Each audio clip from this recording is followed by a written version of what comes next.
ഇതെന്തിനാ ഇവിടെ വരാൻ പറഞ്ഞത്?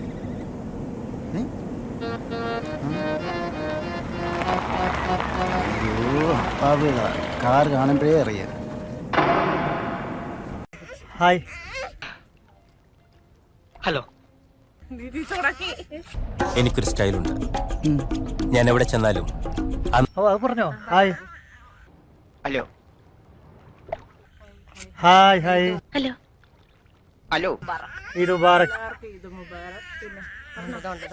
ഞങ്ങളിപ്പം കുറേ ആയി വീഡിയോസ് ഒക്കെ ആയിട്ട് വന്നിട്ട് ഈ സ്വീകരണത്തിന് ഞാൻ നിങ്ങളോടെല്ലാരോടും അത്യധികം ബ്ലഡി പബ്ലിക് എനിമീസ്. 1.5 വർഷം എല്ലാം അറിഞ്ഞു കഴിഞ്ഞിരിക്കുന്നു. ഇനി രക്ഷയില്ല. നമ്മൾ അവസാനം അടുത്തു. കുഞ്ഞിരാമ. 1 വർഷത്തോളമായി വീഡിയോസും കാര്യങ്ങളും ഒന്നും ഇല്ലായിരുന്നു. Oh my God. കുറച്ച് പെൻഡിങ് ആയിട്ട് വന്നു. എന്താ വെച്ചാല് 2 പുതിയ അതിഥികള് ഞങ്ങളുടെ ലൈഫിലേക്ക് 2 പുതിയ അതിഥികൾ വന്ന്. ഒന്ന് സജീവൻ്റെ മകള്, പിന്നെ ഒന്ന് എൻ്റെ 2ാമത്തെ മകള്. അപ്പം പിന്നെ പലമാതിരി പ്രശ്നങ്ങൾ കാരണം ഞങ്ങൾ അങ്ങോട്ടും ഇങ്ങോട്ടും ഒക്കെ ഒന്ന് കുറച്ച് പെൻഡിങ് ആയിപ്പോയി. അവന്മാരെ വിശ്വസിക്കരുത്. അവര് 2 പേരും കള്ളന്മാരാ. അതിലാ താടി വെച്ചവനാണ് ഭയങ്കര കള്ളൻ. ഇപ്പം ഇനിയും വീണ്ടും ആക്റ്റീവ് ആവാൻ വേണ്ടി നല്ല രീതിയിൽ യാതൊരു മുന്നറിയിപ്പും ഇല്ലാതെ നല്ല നല്ല വീഡിയോകൾ ചെയ്ത് നല്ല രീതിയിലുള്ള ക്രിയേഷൻ ചെയ്തുകൊണ്ട് ഞങ്ങളായിട്ട് തന്നെയുള്ള നമ്മുടെ വോയിസിൽ തന്നെ ആ പഴയ ഒരു കണ്ടിന്യൂഷൻ എനർജിയോടുകൂടി തന്നെ വീണ്ടും എത്താനുള്ള കുഴപ്പമൊന്നും ഉണ്ടാക്കണ്ട പ്രതീക്ഷയിലാണ് ഞങ്ങൾ സ്റ്റാർട്ട് ചെയ്യുന്നത്.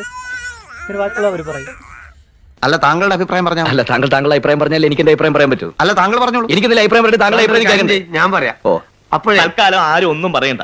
നിങ്ങൾ പോയി ആലോചിച്ച് പിന്നെ വന്ന് പറഞ്ഞാൽ മതി. വീഡിയോ ഉണ്ടാവും. സപ്പോർട്ട് എപ്പോഴും വേണം. പോകുന്ന വഴിക്ക് ഒരു വാക്ക് എന്നോട് പറഞ്ഞുകൂടായിരുന്നോ? ഞാനും ആ കത്തിയെടുത്ത് വരൂലേ? പഴയതുപോലുള്ള സപ്പോർട്ട് എപ്പോഴും വേണം. വെറുതെ അല്ല ആളുകൾ നക്സലൈറ്റ് ആയി പോകുന്നത്. ഇതുപോലുള്ള ബൂർഷാസികളുടെ തല വെട്ടുന്നതിന് നക്സലൈറ്റുകൾ ഒരിക്കലും കുറ്റം പറയാൻ പാടില്ല. അപ്പം എല്ലാവർക്കും happy Eid Mubarak. Thank you.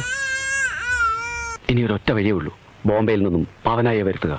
Pavanayi? അതെ, സമർത്ഥനായ പ്രൊഫഷണൽ കില്ലർ. കാശ് കൊടുത്താൽ 2 എണ്ണത്തിനെയും പുഷ്പം പോലെ പവനായി തട്ടും. ഒരു തെളിവും കാണില്ല.